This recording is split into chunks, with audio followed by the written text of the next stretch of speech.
Meus alunos me perguntam sobre o Bolsonaro, qual a minha opinião sobre Bolsonaro.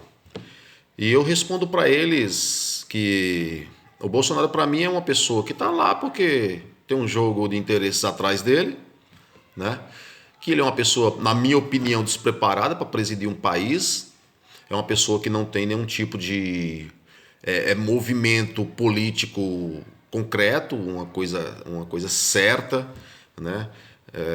Enfim, as suas propostas, na minha opinião, elas não são propostas sólidas, né? Então, assim, eu vejo que o Bolsonaro é um cara que, na minha opinião, não serve para ser presidente do país, além de ser um cara altamente polêmico, né?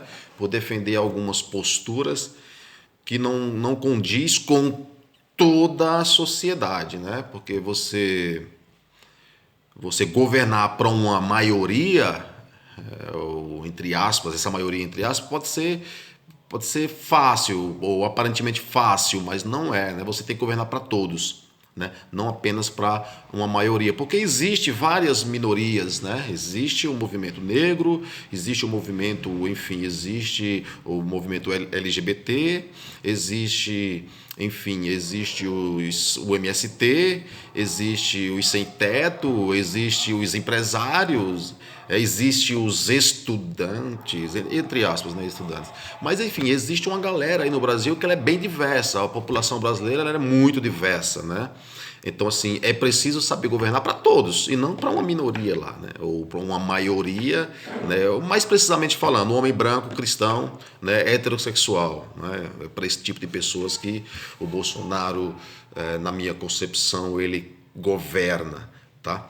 Então assim, eu vejo que o Bolsonaro, enfim, ele tem todas essas desqualidades, né, que um político não pode ter. Por exemplo, um cara que se diz nacionalista, eu sou nacionalista, ele bate no peito, diz sou nacionalista, no outro instante ele está batendo continência para a bandeira dos Estados Unidos.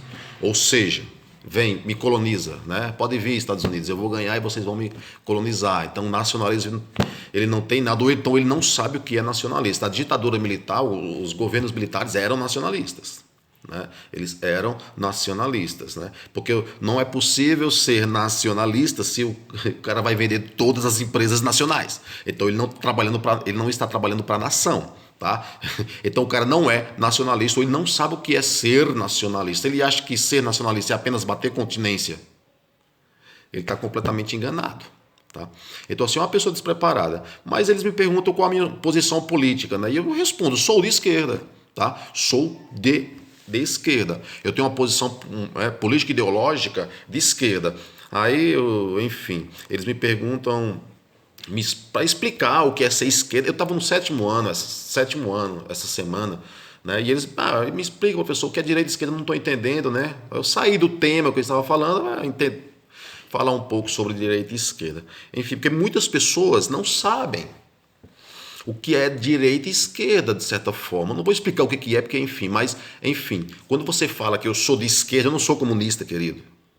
Não tenho nada a ver, eu não sou comunista, eu não sou socialista, tá? Eu acho legais, assim, tipo uns textos de Marx, né? Não li Marx em sua plenitude, completamente, não li, mas algumas coisas eu vou pegando lá, aquelas que mais me interessam, eu leio, assim, a mais-valia, né? Tudo, enfim. Eu vejo que ele é um cara que é um cara do seu tempo ali, né? Ele estava vivendo o seu tempo, pensando o seu tempo, né? Enfim, no capitalismo daquela época, enfim, aquele capitalismo mais absurdamente liberal, assim, onde a população, o trabalhador não tinha nenhum tipo de direitos. Então ele estava vivendo e escrevendo para aquela época, para aquele tempo, né? Aí, mas enfim, para aquela época, lindo, maravilhoso, né? Só que a sociedade se desenvolve. Então, quando você diz que eu sou de esquerda, eu falo para eles, eu sou de esquerda, sou um capitalista de esquerda. Né? O que é um capitalista de esquerda? É aquele cara que ele quer trabalhar também com as multinacionais, com as transnacionais, porque o Brasil não pode viver em uma ilha. Né? O Brasil não pode viver em uma ilha, o Brasil não é uma ilha. Tá? Então a gente precisa partir ou participar dessas ações internacionais, a gente precisa participar da globalização, a gente precisa receber as empresas. Tá? Mas quando a gente fala eu sou de esquerda, um capitalista de esquerda, eu estou querendo dizer isso. Eu preciso também, o país precisa, a nação precisa de suas empresas estatais. Tá? Petrobras, Eletrobras, a Vale do Rio Doce que venderam, enfim, a gente precisa disso aí. Porque eles acham que se deve vender tudo, privatizar tudo, né? Não. Privatizar tudo não, porque na minha concepção o liberalismo total ele não funciona. Ele não funciona. Você diz, os Estados Unidos têm 40 milhões de moradores de rua. 40 milhões de moradores de rua. Você vai para a taxa de desemprego na Espanha, está 17%. Você vai para a taxa de desemprego na Itália, 12%. Taxa de desemprego na Grécia, né? Você beirando ali os 30%. Então, que capitalismo liberal maravilhoso é esse, onde a renda, né, ela não se divide, a população está cada vez mais pobre, né, está consumindo menos? Que capitalismo maravilhoso é esse? Alguma coisa tem que ser revista, né? Alguma coisa tem que ser modificada. A gente precisa olhar mais para o trabalhador. Quem produz a riqueza, como o Marx falou, é o trabalhador. O trabalhador produz tudo. Né? Lógico, a gente precisa também das empresas de ser empregado, né? Enfim, das transnacionais, mas é necessário a gente rever isso aí. Aí eles perguntam, meus alunos, então o senhor vota no Lula ou é a favor do Lula? Eu já votei no Lula. Tá? Mas assim, é complicado porque o Lula não fez o que deveria ter feito. Ele fez enfim, ele trabalhou para o social, né, visando um bem social, mas ele não fez o que deveria ter feito, o que eu achei que ele ia fazer, né, que era políticas públicas eficazes, que funcionasse a médio e a longo prazo, né. A gente viu aí a partir de 2003 uma valorização do preço do barril do petróleo, e a gente, nessa época aí, o que a gente fez? Enfim, estourando dinheiro, no Rio de Janeiro principalmente, estourando dinheiro, rasgando dinheiro, porque estava entrando dinheiro demais, o petróleo supervalorizado, o pré-sal trabalhando, pá. Quando veio a crise agora, e aí? Nenhuma reserva.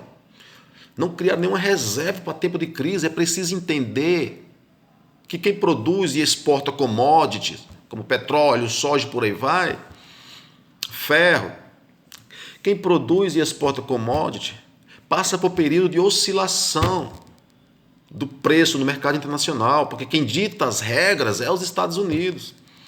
A moeda é deles, né? O dólar, enfim, que é a moeda das transações econômicas, das transações comerciais mundiais.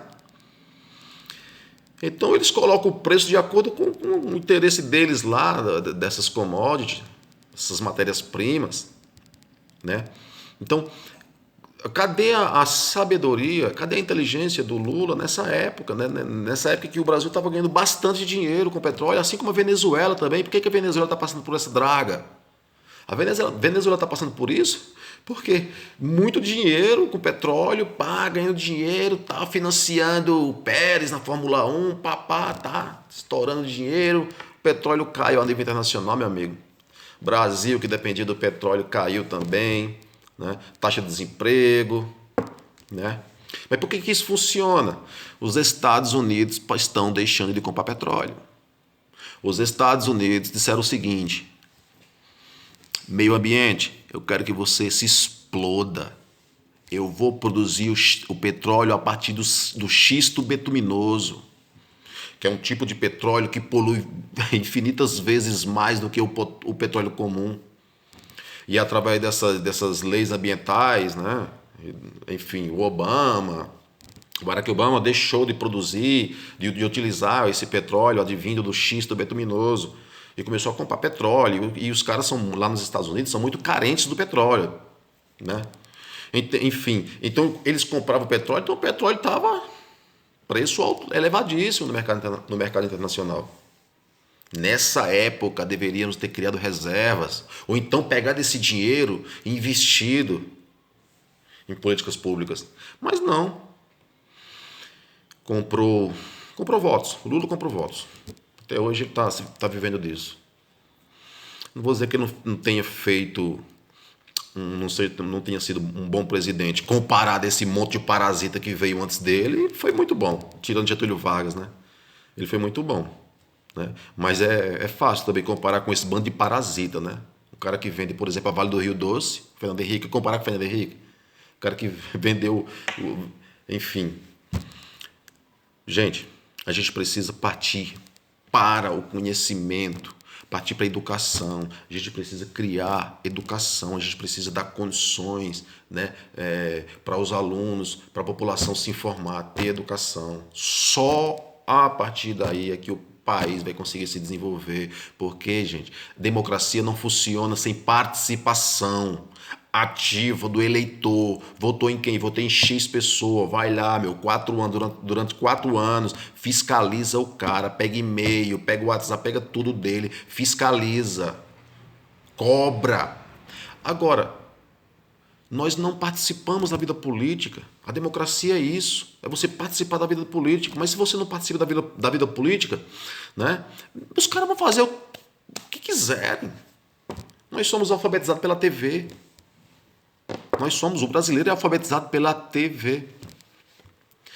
Precisamos ter mais educação. Educação do trânsito, educação familiar, educação alimentar, educação, enfim, ambiental, educação escolar. A gente precisa ter educação. Só a partir daí que o Brasil vai se desenvolver, um povo mais consciente.